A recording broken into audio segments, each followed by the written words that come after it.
So hello मेरे प्यारे दोस्तों, स्वागत है आपके अपने चैनल में। तो आज की टॉपिक होने वाली है ग्रीम्स लॉ के ऊपर। तो सबसे पहले मैं आप लोगों से माफ़ी मांगना चाहूँगी क्योंकि मैं काफ़ी दिनों से वीडियो अपलोड नहीं कर पा रही थी। कुछ प्रॉब्लम्स दिक्कतें आ गई थी लाइफ में, सो इसीलिए। लेकिन अब से हम रोज़ ही वीडियो अपलोड करेंगे एंड इसीलिए आप लोगों को भी अपना प्रिपरेशन स्टार्ट कर देना है। ठीक है, तो चलते हैं हम लोग अपना टॉपिक के ऊपर। तो ग्रीम्स लॉ जो कि एक काफ़ी कॉम्प्लिकेटेड टॉपिक है, जो कि समझ में जल्दी आता है नहीं। मेरे टाइम में जब पढ़ना स्टार्ट किया था तब तो मैं रट्टू तोता बन के रट लिया था बस। लेकिन मैं नहीं चाहती हूँ कि आप लोग भी रट्टू तोता बने। सो हम लोग समझते हैं अच्छे से ग्रीम्स लॉ आखिर है क्या, हमें क्यों पढ़ना पड़ता है ग्रीम्स लॉ। सो यहाँ पे हम लोग कुछ इन्फॉर्मेशन ले लेते हैं इसके बारे में। ठीक है, सो ग्रीम्स लॉ एक नियम है, ठीक है, जो कि एक जैकब ग्रिम्स नाम के एक पोएट ने इसका फाउंडर खोज किया था, इसीलिए इस नोट्स को जैकब ग्रिम के नाम से जाने जाते हैं। तो सबसे पहले हम लोग यहाँ पे देख लेते हैं कि ग्रिम्स लॉ जो है वो कॉन्सोनेंट साउंड के बारे में बताया है। मतलब इंडो यूरोपियन फैमिली लैंग्वेज, जैसे कि इंडो यूरोपियन लैंग्वेज में जो है काफ़ी सारे लैंग्वेज आते हैं। उसमें ग्रीक लैंग्वेज आ जाते हैं, Albanian, American, Russian, Sanskrit, Latin, ये सारे लैंग्वेज आ जाते हैं उसमें। ठीक है, तो इसमें जो है इंडो यूरोपियन की लैंग्वेज का कॉन्सोनेंट साउंड्स जो है जर्मनिक लैंग्वेज ग्रुप में भी बहुत सारे लैंग्वेज आते हैं, लाइक लैटिन है, इंग्लिश है एंड वगैरह वगैरह एक्सेट्रा, बहुत सारे लैंग्वेज आते हैं। ठीक है, तो इंडो यूरोपियन की लैंग्वेज के साउंड जो है कॉन्सोनेंट साउंड्स, वो कैसे जर्मनिक साउंड्स में आकर स्टॉप हो जाते हैं, मतलब उसका साउंड चेंज हो जाता है, वही हम लोग इसमें पढ़ने वाले हैं। तो इसका हम लोग देख लेते हैं कि इसका ग्रिम्स लॉ का डिस्कवर्ड किसने किया था। इरास्मस रैस्क ने सबसे पहले इसका डिस्कवर खोज किया था। उसके बाद सिस्टमेटिकली तरीके से डिस्कवर किसने किया, जैकब ग्रिम्स ने, जो कि 1822 में किया था। इसीलिए इस नोट्स का नाम पड़ गया जैकब ग्रिम्स। ठीक है, उसके बाद हम लोग यहाँ पे देख लेते हैं कि इसमें किस प्रकार चेंजिंग आए हैं, फोनेटिक प्रिंसिपल चेंजेस। तो यहाँ पे इंडो यूरोपियन ये लैंग्वेज का है, ठीक है, और ये जो है ये जर्मनिक लैंग्वेज का है। तो इंडो यूरोपियन लैंग्वेज में अगर भ ढ घ अगर रहेगा तो इंग्लिश लैंग्वेज में आके वो ब ड ग हो जाएगा। ठीक है, बी एच का ब बी हो जाएगा, डी एच का डी हो जाएगा, जी एच का जी हो जाएगा। हालांकि हम लोग इसमें B H D H G H नहीं पढ़ेंगे, हम लोग ब ढ घ प्रोनाउंसिएशन करेंगे। ठीक है, उसके बाद यहाँ पे हम लोग देख सकते हैं ब ड ग, ब ड ग को जर्मनिक लैंग्वेज में आके क्या चेंजिंग हो जाता है, प ट क में चेंज हो जाता है। उसके बाद यहाँ पे हम लोग देखेंगे प ट क को, तो इसका चेंजिंग फॉर्म क्या हो जाएगा, प का फ हो जाएगा, ट का थ हो जाएगा, क का ह हो जाएगा, को का हो जाएगा। ठीक है, तो इसमें हम लोग देखेंगे, जैसे कि मैंने बताया था आप लोग कि इंडो यूरोपियन लैंग्वेज के एक ग्रुप है जिसमें काफ़ी सारे लैंग्वेज आते हैं, जो कि बेसिकली इसमें यूरोप से रिलेटेड ही सारे कंट्रीज़ के लैंग्वेज है जो कि इंडो यूरोप में आते हैं, जैसे कि Greek, Albanian, American, Russian, Sanskrit, Latin. ठीक है, उसके बाद हम लोग यहाँ पे जर्मनिक लैंग्वेज में देखेंगे, इसमें आता है कुछ English, German, Dutch and Icelandic. ठीक है, बेसिकली इसमें हम लोग इंग्लिश लैंग्वेज देखेंगे, जर्मनिक लैंग्वेज में इंग्लिश में कैसे फॉर्म हो जाता है, और इसमें हम लोग संस्कृत और लैटिन वाले वर्ड्स देखेंगे। तो इसके कुछ हम लोग एग्जांपल्स देखेंगे, उससे पहले हम लोग इसका नोट्स देख लेते हैं। ठीक है, सो नोट्स में भी मैंने जो इन्फॉर्मेशन दिया है, सबसे फर्स्ट तो वही इन्फॉर्मेशन के बारे में दिया हुआ है। तो हम लोग चलिए थोड़ा समझ लेते हैं इसके बारे में कि Grimm's law is the set of sound laws describing the Proto Indo European stop consonants as they developed in Proto-Germanic in the first millennium BC। सो यहाँ पे बताया गया है कि ग्रिम्स लॉ शब्दों का वह नियम है जो डिस्क्राइब करता है, बताता है प्रोटो इंडो यूरोपियन के कुछ कॉन्सोनेंट साउंडों को जो कहाँ कहाँ रुक जाते हैं, स्टॉप हो जाते हैं, as they develop in Proto Germanic in the first millennium BC, जो कि डेवलप हुआ था प्रोटो जर्मनिक लैंग्वेज में जाके, कब हुआ था, फर्स्ट मिलेनियम BC। तो BC मतलब होता है कि बिफोर द क्रस्ट, मतलब ईसा मसीह, क्रस्ट मतलब इसमें लॉर्ड भगवान ईसा मसीह जीसस के बारे में बताया गया है कि जीसस के जन्म के पहले, सबसे फर्स्ट ईयर में, दैट मीन्स 1000 BC, सॉरी इसमें और एक जीरो हो जाएगा, 1000 BC के टाइम में ये बताया गया था, ये डेवलप हुआ। ठीक है, देखने को आया।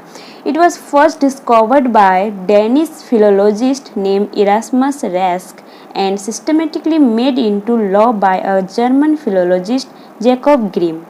तो सेम बात है कि ये जो फर्स्ट डिस्कवर्ड किया गया था किसके द्वारा किया गया था, जो कि एक डेनिश फिलोलॉजिस्ट था जिसका नाम था इरास्मस रेस्क, एंड सिस्टमेटिकली इसको किसके द्वारा ये डिस्कवर किया गया, वो थे जैकब ग्रिम्स के द्वारा।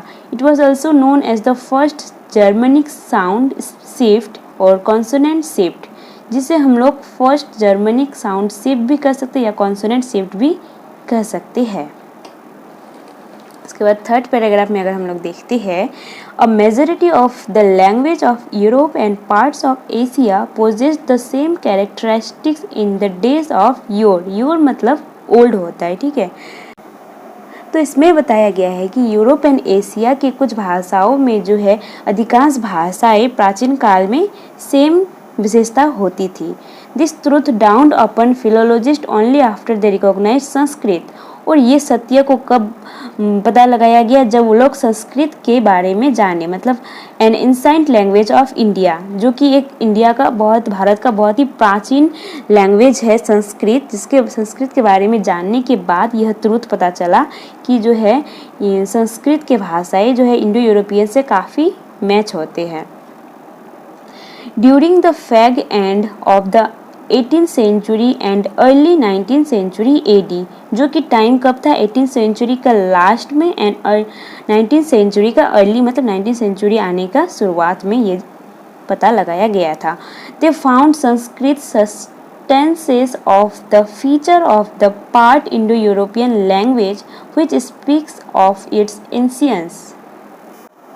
सो यहाँ पे जो लोग पाए कि संस्कृत जो है, संस्कृत के लैंग्वेज में जो विशेषताएं है वो इंडो यूरोपियन लैंग्वेज से काफ़ी मिलती जुलती है, जो कि इंडो यूरोपियन के प्राचीन लैंग्वेज के बारे में बताता है।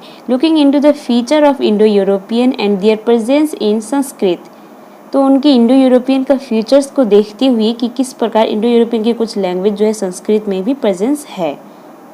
तो यहाँ पे बेसिकली काफ़ी कॉम्प्लिकेटेड थोड़ा लाइन सेंटेंस है जो कि जल्दी आप लोगों को समझ में आएगा नहीं, ठीक है। तो हम लोग देखते हैं आगे। सो ये पूरा नोट्स है, ठीक है, आप लोग इसको पढ़ लीजिएगा, एक बार नहीं समझ में आएगा 2 बार 3 बार पढ़ लीजिएगा अच्छे से। हालांकि इंट्रोडक्शन इसका 2 ही पेज का है एंड इसके बाद आप लोग को एग्जाम्पल्स वगैरह देना है, एग्जाम्पल्स ही मेन है, उसी में आप लोग को मार्क्स टेकिंग है। सो मैंने यहाँ पे एग्जाम्पल्स थोड़े राइट किया है, थोड़ा सम ऑफ करके मतलब थोड़ा छोटा करके एग्जाम्पल्स लिखे हैं, लेकिन मैं यहाँ आप लोगों को एग्जाम्पल्स दिखाऊंगी जहाँ पे बहुत सारे एग्जाम्पल्स है, उससे मैं आप लोगों को थोड़ा समझा देती हूँ। उसके बाद आप लोग को ये जो नोट्स है वो PDF में मैं आप लोग को प्रोवाइड कर दूँगी, ठीक है। सो हम लोग नंबर A में देखेंगे कि Indo European voice open aspirated stop sound ब ड घ वर चेंज इन जर्मनिक या ट्यूटोनिक इनटू वॉइस्ड स्टॉप ब ड ग, जस्ट लाइक भ का क्या हो जाएगा, ब हो जाएगा, ठीक है। इसमें अगर एग्जांपल्स हम लोग देखते हैं, जैसे भू, क्या है ये भू, इसको संस्कृत में भू बोला जाता है, लेकिन ये इंग्लिश में आके क्या बन गया है, बी बन गया है, मतलब भू से ही बी बना है, जो कि इंग्लिश लैंग्वेज है लेकिन संस्कृत से आया है। उसके बाद हम लोग यहाँ पे देखेंगे ब्राह्मी। ब्राह्मी एक संस्कृत वर्ड है जिसको कि ब्राह्मी को बियर बोला गया है, बियर मतलब भालू। उसके बाद यहाँ पे भ्राता, भ्राता, भ्राता संस्कृत वर्ड है, एक भ्राता बोलते हैं ना, वो संस्कृत वर्ड है, जो कि यहाँ पे आके क्या बन गया है, ब्रदर, मतलब ब्रदर संस्कृत में भ्राता। ये क्या है, बुर्ज, बुर्ज संस्कृत वर्ड है जिसको हम लोग बीच बोलेंगे, क्या बोलेंगे, बीच, जैसे कि बी भ है, भ आके ब बन गया है, ठीक है। तो इन चारों एग्जाम्पल्स में से आप लोग कोई 2 आप लोग को जो भी अच्छा लगे उन 2 एग्जाम्पल्स को आप लोग को याद करके लिख लेना है। उसके बाद यहाँ पे हम लोग चेंजिंग फॉर्म ऑफ देखेंगे ढ, ढ का ड में चेंज हो जाता है इंडो यूरोपियन एंड इंग्लिश में, ठीक है। तो ये बेसिकली ज़्यादातर जो वर्ड है सब संस्कृत में ही है एंड इसको इंग्लिश, जर्मन की इंग्लिश लैंग्वेज में चेंज किया गया है। जस्ट लाइक यहाँ पे है रुधिरा, रुधिरा संस्कृत है, जो रुधि DH का क्या बन गया है, ड बन गया है, तो रुधिरा संस्कृत वर्ड है जो कि रेड इंग्लिश में आके रेड बन गया है। उसके बाद यहाँ पे मध्य, मध्य एक संस्कृत वर्ड है जो इंग्लिश में आके मिडिल बन गया है। यहाँ पे उधार, उधार एक संस्कृत वर्ड है जो यहाँ पे आके उदर बन गया है, क्या उदर। तो उसके बाद हम लोग यहाँ पे देखेंगे द्वारम, द्वारम जो कि एक संस्कृत वर्ड है उसको डोर बन गया है, द्वारम डोर। उसके बाद हम लोग देखेंगे यहाँ पे घ का क्या बन गया है, ग। तो इंडो यूरोपियन घ इज एच इन संस्कृत। तो यहाँ पे बताएगी कि इंडो यूरोपियन में घ जो है वो ह हो गया है संस्कृत वर्ड में आके। तो यहाँ पे हम लोग देखेंगे हंसा, हंसा को क्या बोलते हैं, गूस। हु गट हो गया, ठीक है। तो उसके बाद यहाँ पे हम लोग देखेंगे हम लोग या का क्या हो जाएगा, वेग, वे। तो ये थोड़ा काफ़ी कॉम्प्लिकेटेड यहाँ पे थोड़ा है। तो यहाँ पे आप लोग को बस 2 ही एग्जाम्पल ले लेना है। जैसे सी नंबर हम लोग ब ड घ तीनों चेंजिंग फॉर्म देख लिए। उसके बाद हम लोग बी नंबर देखते हैं। सो बी नंबर में क्या बोला है कि Indo European voice stopped sound ब ड ग underwent change in Germanic Teutonic as voiceless stop sound प ट क। सेम उसी तरह है, ब का क्या हो गया है, प हो गया है। जैसे कि सावर, सैप, सैप मतलब होता है कि पौधे का रस, ठीक है, सैप मतलब पौधे का रस। उसके बाद लेवी का लीप हो गया है, लेवी का लीप हो गया है। उसके बाद टरवा का थॉर्प हो गया जो कि होता है छोटा गांव, थॉर्प मतलब छोटा गांव।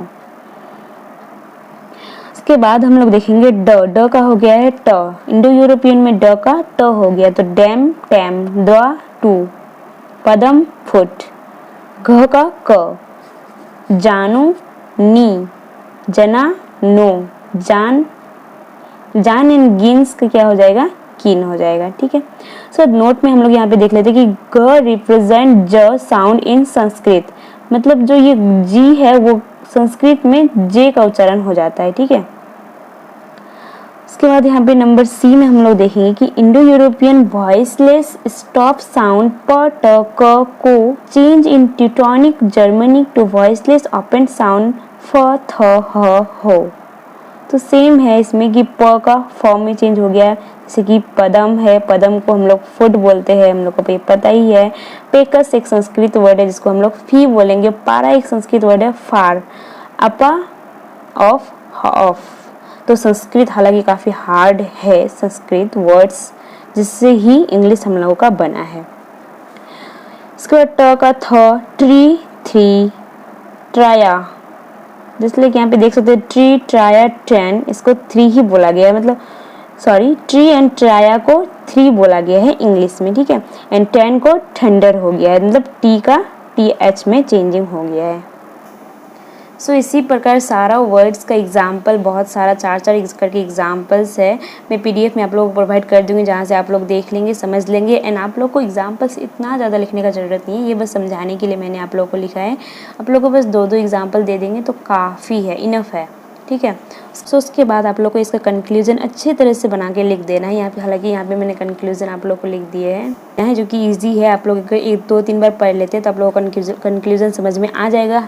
Introduction part and conclusion part तो मोस्ट इंपॉर्टेंट होता ही है, आप लोग को पता है। प्लस इसके एग्जाम्पल्स भी काफ़ी इंपॉर्टेंट है, छोड़िएगा नहीं। 2 करके कम से कम एग्जाम्पल्स आप लोग इसका दे देना है, ठीक है। सो आई होप आप लोग को थोड़ा तो समझ में आ ही गया होगा ग्रीम्स लॉ के बारे में, जो कि एक जैकब ग्रीम्स का एक डिस्कवर खोज था, जो नियम था उसके बारे में हम लोग यहाँ पे पढ़ते हैं। तो इंग्लिश ऑनर्स रखिए तो इंग्लिश का तो हिस्ट्री जानना ही पड़ेगा, क्या था, कौन खोज किया था, नहीं किया था, वगैरह वगैरह वगैरह। सो हम लोग मिलते हैं अब नेक्स्ट वीडियो में, तब तक के लिए आप लोग अपना प्रिपरेशन चालू रखिए। तो okay then, bye bye, take care.